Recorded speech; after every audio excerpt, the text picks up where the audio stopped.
matin et c'est l'heure du journal des médias de Julien Pichenet. Et on commence bien sûr avec les audiences et il y avait du foot hier soir sur TF1. Ouais, effectivement, avec le match France-Israël qui a été suivi par 4 900 000 supporters. Bon, c'est un bon score vu la qualité du match qui s'est déroulé dans une ambiance assez étrange. C'est un bon score. C'est vrai qu'aujourd'hui c'est un bon score.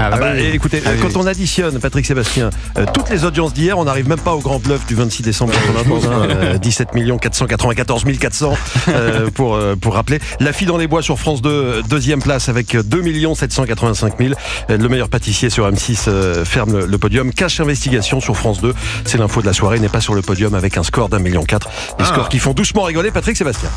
Et même plus. Le journal des médias. Vous nous disiez, Patrick Sébastien, que vous regardez Cyril Hanouna régulièrement. Ils ont fait quoi? Il a fait quoi, Cyril, à 8h? On va en parler. On va en parce parler. que il y a pratiquement des audiences qui sont à la haute. C'est plus fort que... Il a fait beaucoup plus que France 2 et M6 hier soir, par exemple. Exactement. Et c'est aujourd'hui que C8 et NRJ12 seront justement fixés sur leur sort. Ouais, les deux chaînes vont contester devant le Conseil d'État la décision de l'Arcom qui ne souhaite pas, je le rappelle, renouveler leur fréquence sur la TNT à la fin février 2025. Alors parmi les arguments que pourrait avancer C8, il y a cette pétition qui compte désormais plus de 678 000 signatures depuis son lancement la semaine dernière. Et puis un autre élément qui peut jouer en faveur de C8, ce sont les audiences donc de Cyril Hanouna sur TPMP, émission phare de la chaîne.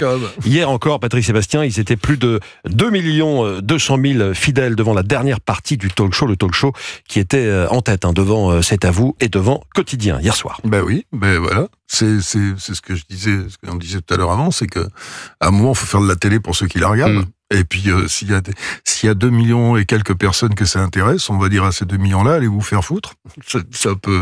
C'est un peu particulier quand même. Ouais. C'est un peu particulier.